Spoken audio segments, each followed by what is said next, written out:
Hi guys, आज हम आए हुए हैं सिफौना गांव में, यहाँ सचिवालय के पास, और हमारा किसान संगोष्ठी का प्रोग्राम होने वाला है। तो इसको लेकर अभी हम लोग सर का इंतज़ार कर रहे हैं। बाकी अंदर सारे जो कार्यक्रम के लिए हैं वो रेडी हो गया, और ये जो सब बच्चे सर लोग की प्रतीक्षा कर रहे हैं, और सर अभी तक आए नहीं हैं। 10 मिनट में आने वाले हैं, और अंदर सारी व्यवस्था हो गई है। और ये हमारे ग्रुप 5 के लीडर हैं, और ये इसके सिर पे च लिखा हुआ है। और फिर चलिए अंदर चलते, देखते क्या क्या व्यवस्था की गई।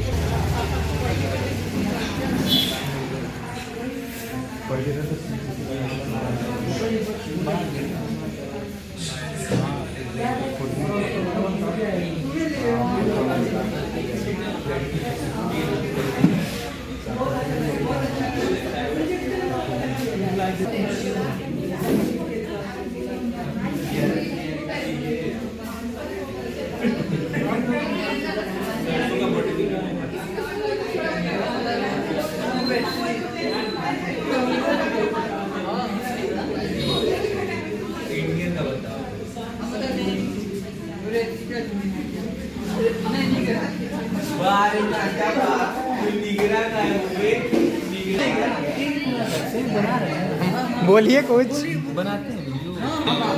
गुड इवनिंग फ्रेंड्स, हम आज यहाँ उपस्थित हैं रावे संगोष्ठी के लिए। आपकी जानकारी के लिए हम एक चीज़ आपको बता दें कि रावे संगोष्ठी, पहली बात तो रावे क्या है, रूरल एग्रीकल्चरल वर्क एक्सपीरियंस।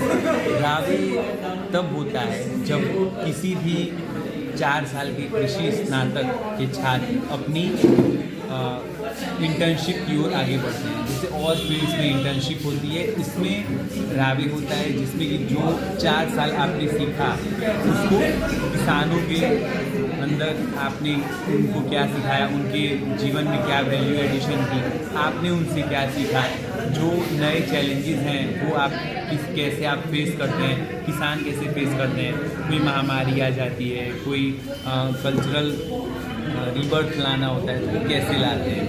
दूसरी चीज़, किसानों को हम लोग कैसे फेस किया जाए, किसानों से जो उनकी नई जो प्रॉब्लम है उसको लैब तक कैसे पहुंचाया जाए, जो लैब की न्यू टेक्निक्स है उनको किसानों तक कैसे पहुंचाया जाए, यही रावी के अंदर हम लोग सीखेंगे, देखेंगे, जानेंगे, जानने की कोशिश करेंगे।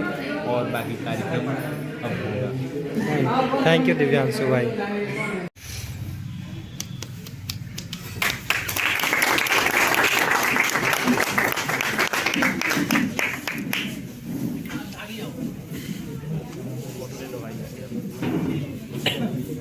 ज्ञान को व्यवहारिक रूप से समझ सके। इसी के साथ कार्यक्रम को शुरू करते हुए मैं आमंत्रित करना चाहूँगी मेरी सहपाठी तनु कुमारी, श्रेया त्रिपाठी और पूजा गुप्ता जी को, ताकि वो यहाँ पर आए और सभी को सम्मानित करें।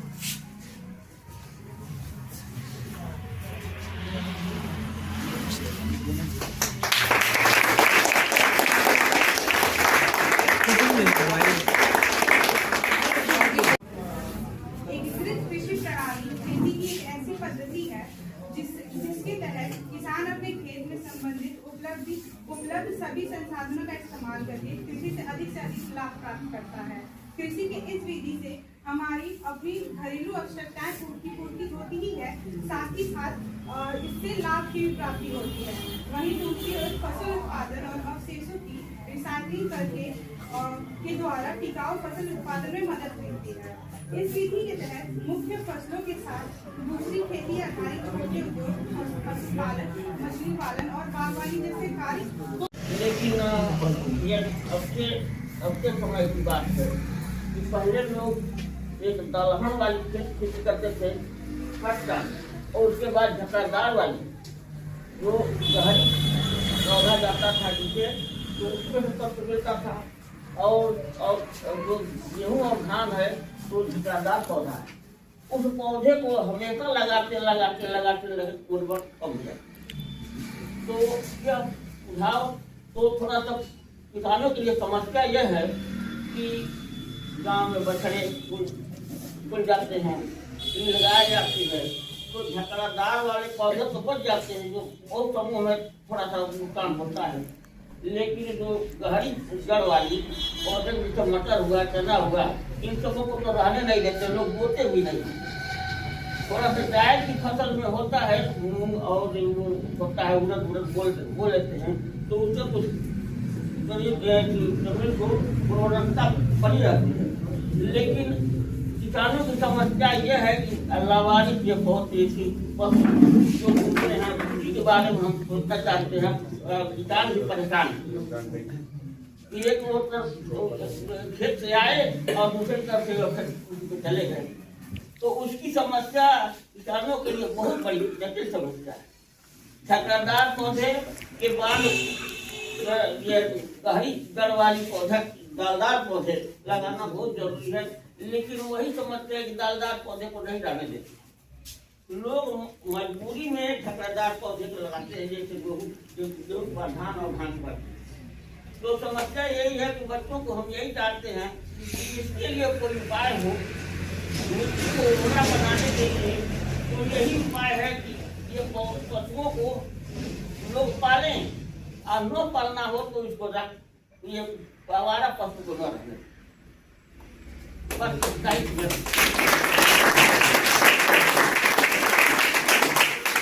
किसान भाइयों और बहनों और यहाँ उपस्थित मेरे गुरुजनों व साथियों, आप सभी को मेरा सादर प्रणाम। आज मैं आपके सामने एक ऐसे विषय पर चर्चा करने जा रहा हूँ जो न केवल हमारे किसानों की आय बढ़ाने में सक्षम है, बल्कि कम जगह कम मेहनत में एक सफल व्यापार का अवसर भी प्रदान करता है। वो विषय है मशरूम की खेती। मशरूम की खेती जरूरी है क्योंकि यह कम जगह और कम लागत में होता है, जल्दी मुनाफा देने वाला एक फसल है, पोषक तत्वों और औषधीय गुण से भरपूर है, बढ़ती मांग पूरी करता है और किसानों को, खासकर छोटे और भूमिहीन किसानों के लिए इनकी आय बढ़ाता है का एक शानदार अवसर है, जो कृषि अपशिष्टों यानी कि एग्रीकल्चर वेस्ट का उपयोग करके कचरा भी कम करता है, साथ ही रोजगार देता है। इसके कुछ मुख्य लाभ हैं। इससे बहुत कम लागत के साथ शुरू किया जा सकता है। यह गेहूं या धान के भूसे पर उगाया जाता है, जिसे अक्सर किसान पराली के रूप में जला देते हैं। इससे प्रदूषण भी कम होता है। मशरूम में भरपूर मात्रा में प्रोटीन, विटामिन, मिनरल्स होते हैं जो कुपोषण से लड़ने में सहायक है। घर के भीतर होने वाले काम जो ग्रामीण महिलाएं करती हैं, उसके साथ साथ इसे आसानी से कर सकती हैं। भारत में उगाई जाने वाली केवल मुख्यतः 3 प्रकार के मशरूम उगाए जाते हैं। पहला है बटन मशरूम, जो भारत में लोकप्रिय है और सबसे ज्यादा पसंद किया जाता है और सर्दियों के दिन में होता है। दूसरा है वेस्टर्न मशरूम और तीसरा है दूधिया मशरूम, जो गर्मी में उगाया जाता है। मशरूम उगाने के लिए हमें कुछ सरल चरणों का पालन करना पड़ता है। सबसे पहले भूसे को कीटाणु रहित किया जाता है। फॉर्मल्डिहाइड एक दवा आती है या बायोस्टीन, उसमें भिगो के रात पर रखा जाता है। इसके बाद इसमें मशरूम की बीज, जिसे स्पॉन कहा जाता है, उसे मिला के रखा जाता है। फिर नमी 80 से 90% और तापमान 15 से 20 डिग्री सेल्सियस का सही संतुलन बनाए रखने पर कुछ ही हफ्तों में मशरूम निकलने लगता है। इसे अंधेरा जगह या अंधेरे कमरे में उगाया जा सकता है। अंत में मैं यही कहना चाहूँगा कि मशरूम की खेती आज के समय में नीली क्रांति और हरित क्रांति के बाद एक नई आर्थिक क्रांति लाने की क्षमता रखती है। सरकार भी इसके लिए परीक्षण और सब्सिडी प्रदान कर रही है। जैसे एक MIDH संस्थान है, संस्थान में एक मिशन है जो उत्तर प्रदेश सरकार द्वारा चलाया जाता है। उसके अंतर्गत 8 लाख रुपए एक यूनिट खोलने के लिए सरकार दे रही है। यदि हम आधुनिक तकनीकी और सही जानकारी के साथ इसे अपनाएं तो वह दिन दूर नहीं कि हमारे गांव का हर परिवार आर्थिक रूप से समृद्ध होगा। आइए हम सब मिलकर इस नई राह को अपनाएं और अपनी खेती को एक नया आयाम दें। धन्यवाद। उपस्थित यहाँ के इस डायस के इस पार और डायस के उस पार बैठे हुए हमारे सम्मानित किसान बंधु, जिनको मैं हमारे यहाँ मैं ही नहीं, मेरे कभी तमाम लोग कह गए हैं कि आप लोग अन्न को हमारे यहाँ हमारे शास्त्रों में ब्रह्म का रूप माना गया है और अन्न जो उत्पादित करता है वो उसका क्या साक्षात भगवान के रूप में ही वो माना गया है और हमारे धर्मशास्त्रों में इस तरह का माना गया है। तो देवता तुल्य किसान बंधु एवं इस कार्यक्रम में उपस्थित सारे रावे ग्रुप के सारे विद्यार्थी छात्र एवं छात्राओं और हमारे देश के आधी आबादी को प्रतिनिधित्व करती हुई एक माताएं और बहनें, बड़ा शुभ अवसर है कि जिसपे हमारे बच्चों ने, इन बच्चों को यहाँ भेजा गया था आप लोगों से सीखने के लिए, आप लोगों को बताने के लिए नहीं, आप लोगों की ICR एक हम लोगों का सिस्टम है। ICR जो दिल्ली में कृषि की पढ़ाई को नियंत्रित करती है, वो रेगुलेट करती है, उसका एक कार्यक्रम है जिसमें ये लोग अपना जो पढ़ लिए हैं सब्जेक्ट पढ़ लिए हैं, लेकिन प्रैक्टिकल बाकी हो गया जो आपसे सीखना था। जैसा कि इन लोगों ने बताया कि किसान बंधुओं से हमें बड़ी सहयोग मिला, बहुत सीखने को मिला। ये तो यहाँ आने के बाद से ही हमको पता चला कि जो यदि किसी व्यक्ति के व्यक्तित्व के बारे में जानना हो तो उसका हम लोग कहते हैं, हम लोग शिक्षक हैं, हम लोग कहते हैं कि उसका स्टडी टेबल देखिए, घर में देखना हो तो उसका किचन या बाथरूम देखिए, और गांव में देखना है तो आपके सचिवालय को देख करके हमको लग रहा है कि यहाँ पैसा तो हर जगह आता है, लेकिन यहाँ के लोग निहायत ईमानदार हैं जो इस तरह का अपने गांव के वातावरण को बना रखा है। और हमको मालूम है कि आप ही के बेटे या आप ही के बीच के लड़के नवयुवक ने ये बना रखा है इस तरह की चीजें, तो इससे आपकी साधुता और सज्जनता का पता चलता है। इस गाँव साधु, छोटी सी मैं कथा के तौर में कहना चाहता हूँ, किसी गांव में घूमते हुए साधुओं का स्वरूप ही होता है घूमता मांगता खाना और बढ़ते जाना अपना। तो वो गए तो देखे तो ये गांव में बड़ा उनका आओ भगत हुआ, बड़ा आओ भगत हुआ। फिर दूसरे गांव में गए तो वहां पे कहाँ बैठा है, कहाँ, ये तो है ही नहीं है। तो इस गांव के लोगों ने जिन्होंने साधुता दी, जिन्होंने उनके व्यवस्था की, उसके लिए कहा कि आप लोग पूरे विश्व में फैल जाओ। किसी ने प्रणाम किया कि अब चलते, तो कहे कि आप लोग तो पूरे विश्व में फैल जाइए। और उनको लोगों को कहा कि अरे भैया आप लोग यहीं रखिए, जिन लोग जो अकर्मण्य लोग हैं। तो मैं समझता हूँ आप लोगों के लिए उसी साधु का मैं वचन दोहराना चाहता हूँ कि आप लोग की सज्जनता, आप लोगों की अच्छाई जो कृषि में है और अपने जीवन में है, इसको पूरे समाज में फैलाने की जरूरत है। ये देखने को मिलता है।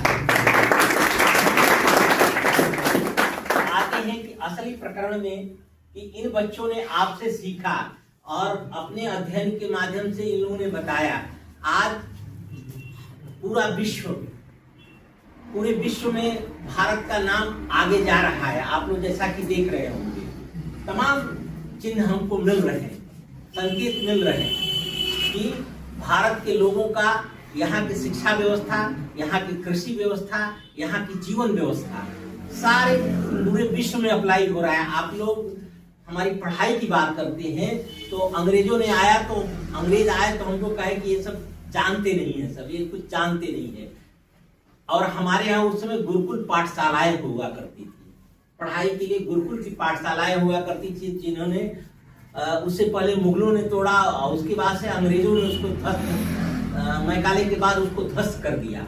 और आज जिसकी चर्चा सबसे अधिक फिनलैंड की चर्चा होती है।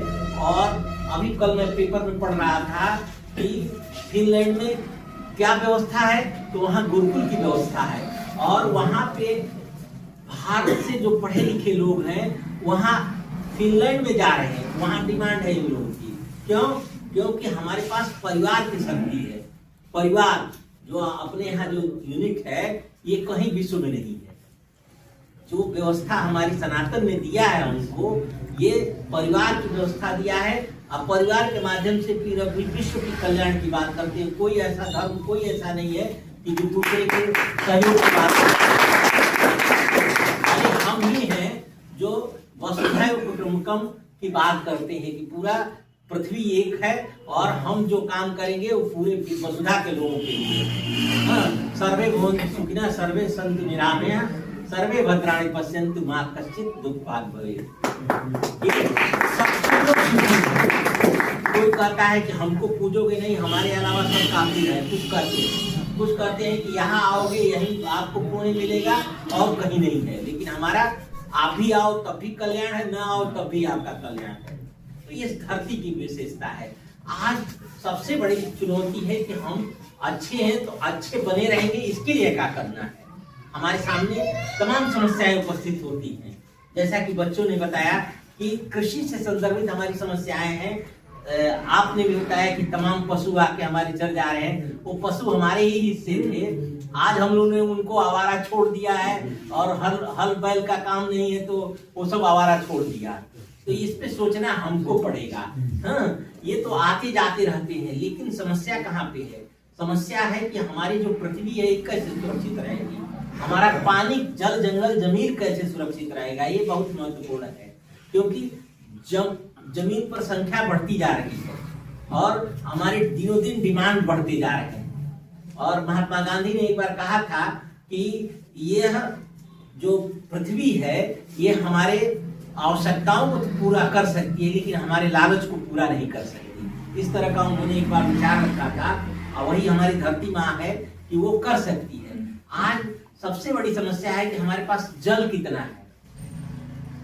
जल, आप लोग पढ़े होंगे कि हमारे पास पूरा जल है लेकिन उसमें 97% समुद्रों में है जिसको हम पी नहीं सकते।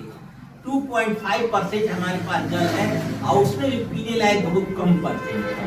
तो आज सबसे बड़ी चुनौती आज का है कि हमारी जमीन को बचाना है और उस जल को बचाना है।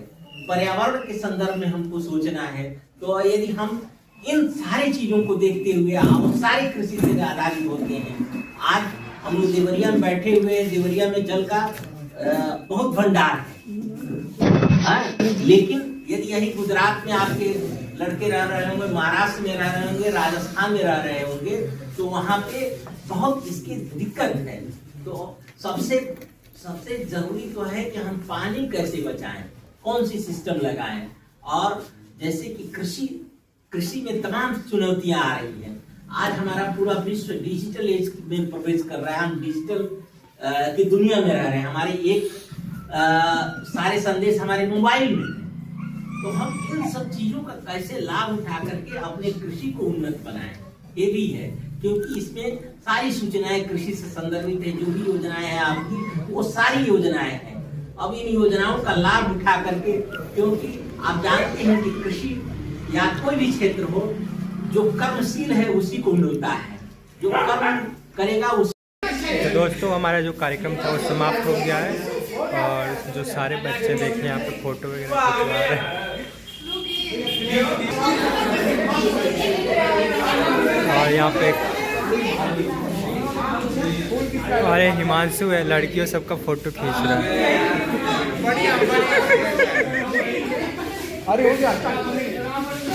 अरे बच्चे भी सब, सारे बच्चे यहाँ पे देखिए लोग गुलदस्ता लेके फोटो खींच रहे हैं। और जो हमारे सर थे यहाँ पे दीप प्रज्वलित किए थे सरस्वती माता के पास। और सारे बच्चे काफ़ी खुश लग रहे हैं क्योंकि उनका आज रावे का जो प्रोग्राम था वो समाप्त हो गया। हम भी काफ़ी खुश हैं। और इसी के साथ वीडियो बंद करते हैं। बस सही है।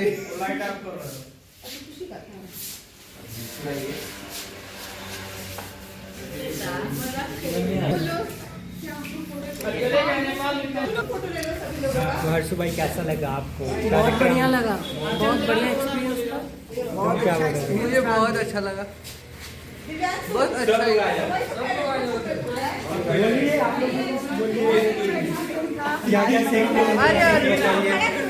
बहुत अच्छा लगा। अरे फोटो लेके चला जाए, उठ जाए लगा।